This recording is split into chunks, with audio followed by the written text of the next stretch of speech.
I came up in '76, and it was just, I don't know how to explain it. You know, it's very relaxing to come out. I can have a really hard day at work and be stressed. I can come out here for about 30 minutes and ride around and sit with my wife and watch the sunset, and it's just, by the time I'm done with that, I go home and I'm happy and ready to go again. Some people come out for the adrenaline rush.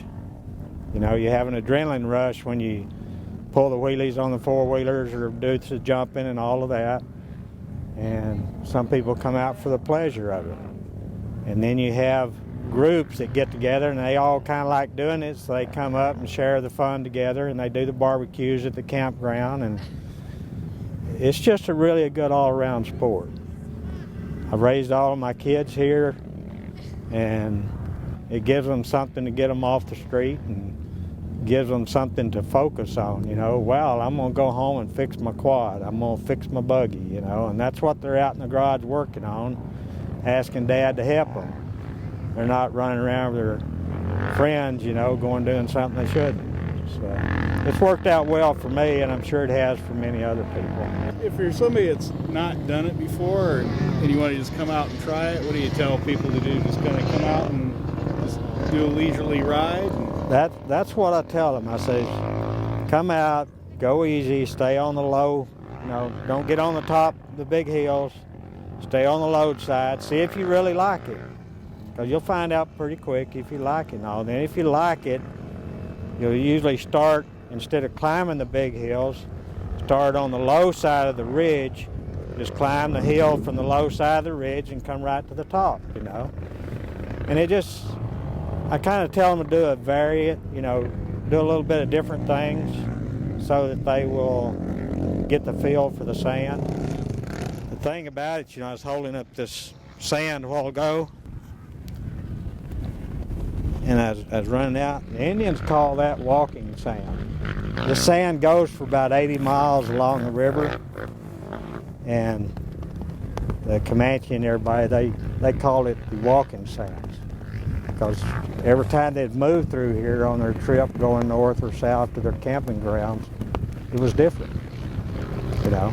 I mean, the wind blows 30, 40 miles an hour, and you have peaks coming from the north. The next time you'll have them coming from the south.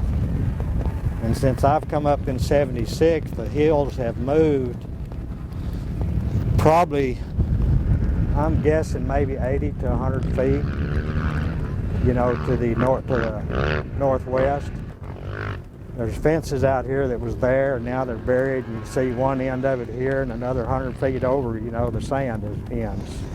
So it's definitely walking sand. I really believe that when the state decided to purchase this and make a state park out of it, that was whoever created that and made it happen, and I'm not sure who it was. They had a far-seeing individual. They could see into the future and see what it could develop into. And I know they started out with camels out here way back when, then old dune buggies out of cars and pickups, and, you know, there's just a lot of history here. You know, it's one of the best things the state has done as far as this area is getting this state park going.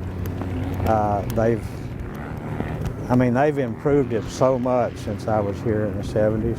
You know, the neatest thing, I think, for me, which I can't speak for a lot of people, but for me it's bringing happiness to me and my family, because we can come out as a group and do our ride, and when we get back we all have smiles.